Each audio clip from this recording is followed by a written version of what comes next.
Assalamualaikum warahmatullahi wabarakatuh.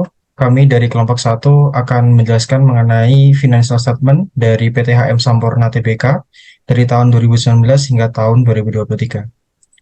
Kemudian untuk anggota kelompok kami terdiri dari Farid Ahmad Farhan, kemudian Farah Fahrezi Isat, Haidar Ali Hakimi, Muhammad Endar Trijunat, Jonathan Suciadi, dan saya Wisnu Rahmawan.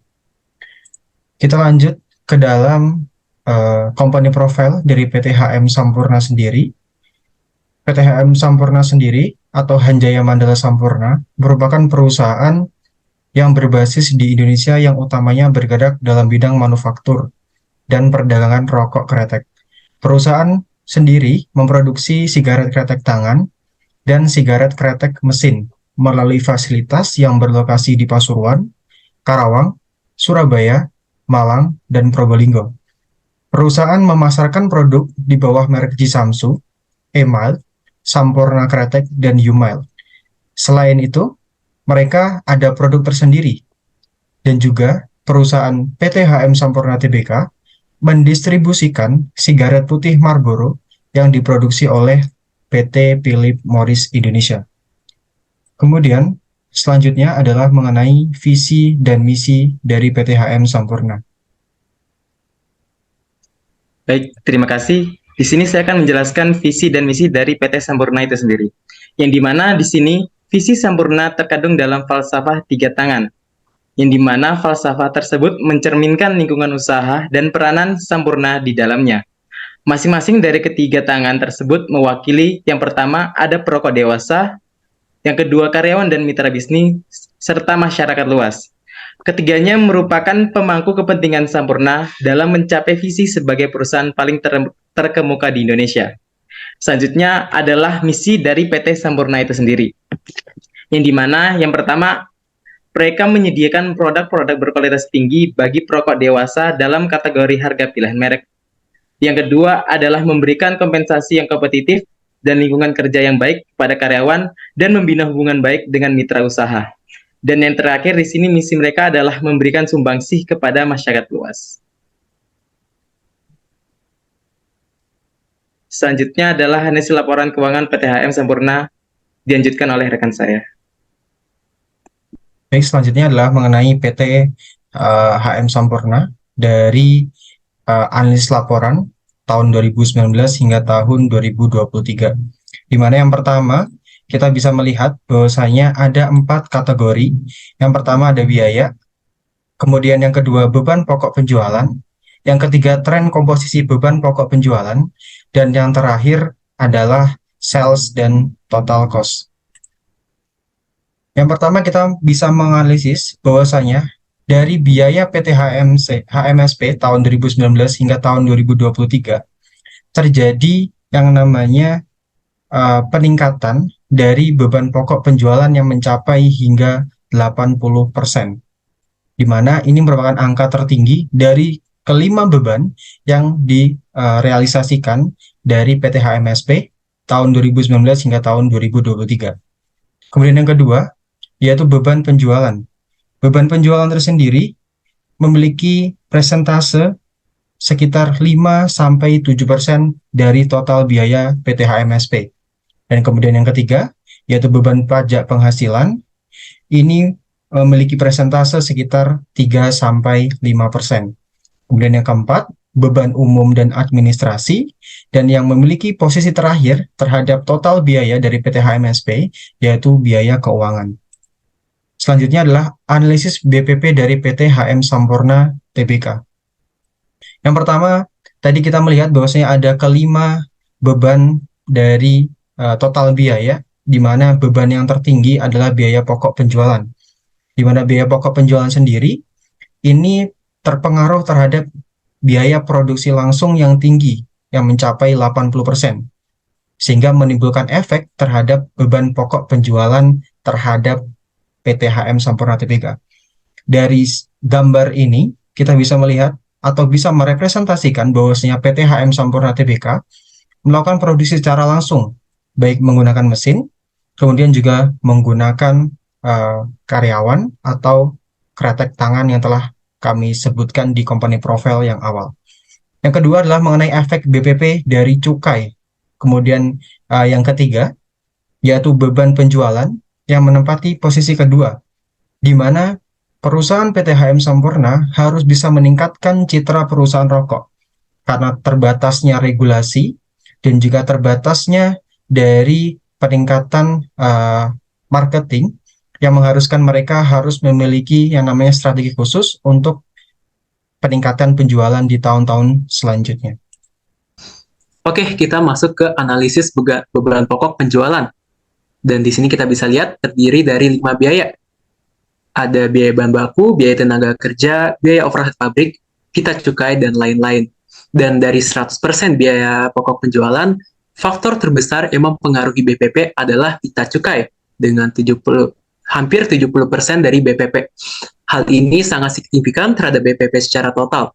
Hal ini dikarenakan adanya regulasi pemerintah yang dimana memaksa perusahaan rokok untuk penyetoran pajak, dan juga adanya regulasi pengendalian konsumsi rokok.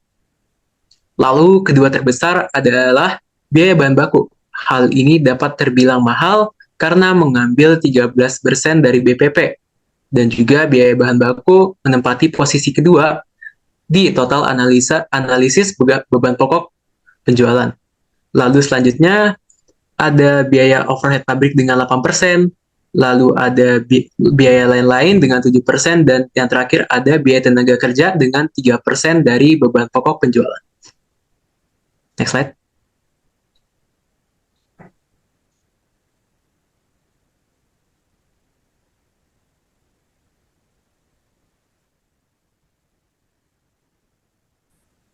Wait, gue nge-lag kah?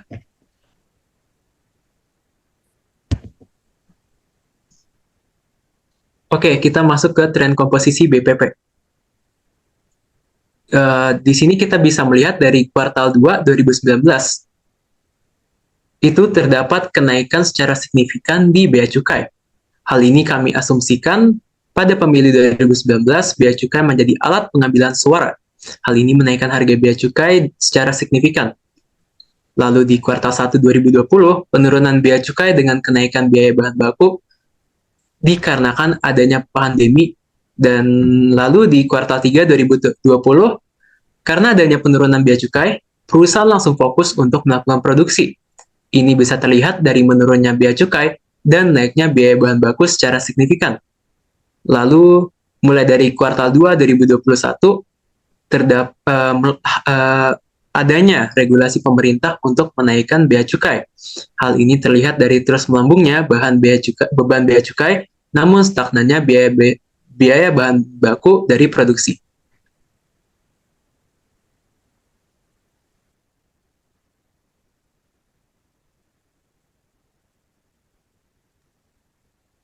Selanjutnya kita bakal ngebahas tentang tren dari sales dan total.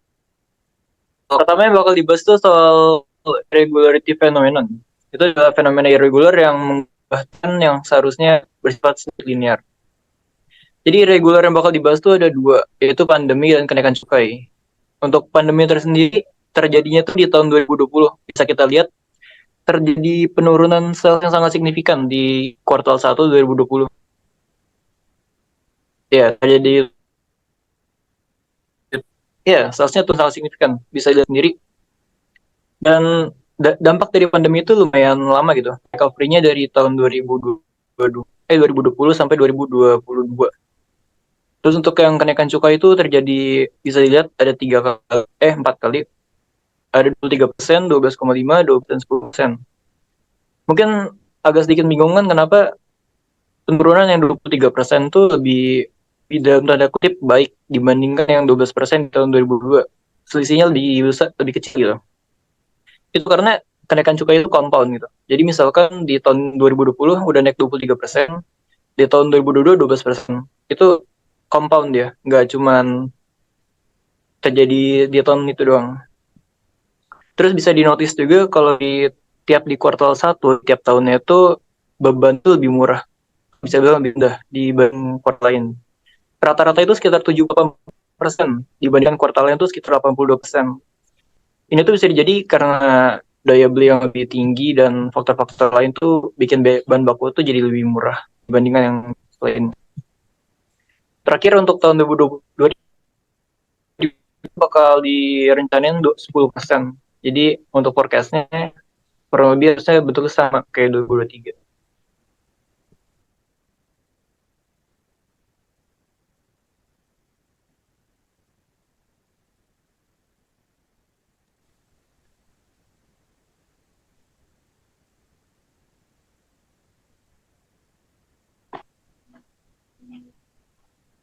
Oke. Pada tahun 2020, tepatnya pada kuartal kedua, pandemi COVID terjadi. Banyak perusahaan yang down atau mereka mengalami kemunduran, dan bahkan ada banyak yang gulung tikar. Pandemi juga menyebabkan efek terhadap PT Sampurna, walaupun tetap digempur dengan adanya pandemi, tetapi PT Sampurna tetap stabil. Dan juga ada struggle kedua, yaitu pada tahun 2021, khususnya pada kuartal 2, ada kebijakan cukai. Kebijakan ini merupakan penaikan biaya cukai yang dikenal kepada sebuah perusahaan. Ini menjadi sebuah tantangan yang harus dihadapi oleh PT Sampurna, karena mereka harus mengeluarkan pengeluaran atas produksi yang lebih banyak lagi. Lagi-lagi, mereka tidak digempurkan oleh kebijakan tersebut, karena mereka melakukan tindakan preventif dalam menyelesaikan masalah kebijakan baru biaya cukai. Tindakan tersebut adalah dengan cara mengefisiensi biaya produk.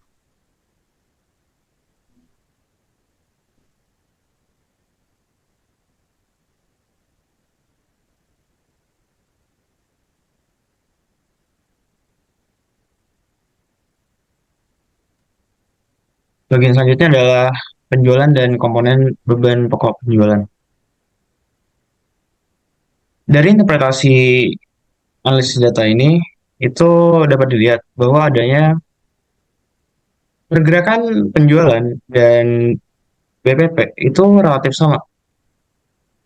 Jadi di sini ada yang menarik, yaitu komponen dari BPP itu justru fluktuatif, berbeda dari yang antara sales dan total dari BPP tadi. Hal ini tuh nggak ada korelasi signifikan antara komponen biaya BPP dan jumlah penjualan. Di sini tuh dapat diambil bahwa manajemen HMSP itu sudah berhasil dalam melakukan alokasi biaya sehingga komposisi dari BPP itu udah plus satu sama lain sehingga dapat menekan dari total dari BPP. Sehingga gap antara BPP, total BPP dan penjualan itu sama tiap kuartalnya. Lalu yang dapat disorot kedua dari manajemen HMSP sendiri yaitu dimulai dari kuartal 1 2021 hingga kuartal 2 2023, yaitu komponen biaya produksi itu landai. Dan dari landainya biaya produksi tersebut, perusahaan itu masih mampu untuk mendapatkan penjualan itu yang terus meningkat.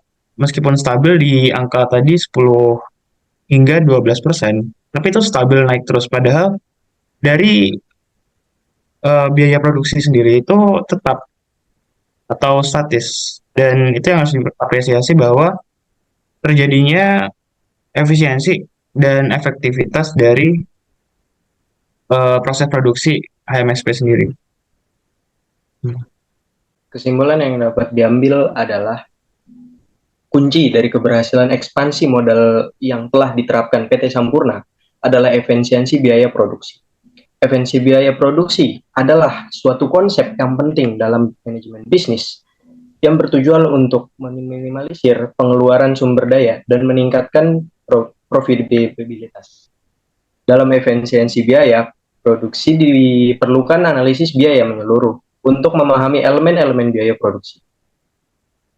Identitas biaya yang paling tinggi dan fokusan upaya pada pengurangan biaya tersebut. Selain itu, mengelola dilakukan mengelola persediaan dengan bijak untuk menghindari biaya penyimpanan yang tinggi. Terakhir, biaya tambahan yang mungkin ditimbulkan akibat perubahan jadwal atau kekurangan bahan baku dan berlandasan riset dan juga memelihara mesin dan peralatan agar menghindar sebuah kerusakan yang tidak terduga atau mengurangi downtime produksi dari PT Sampurna.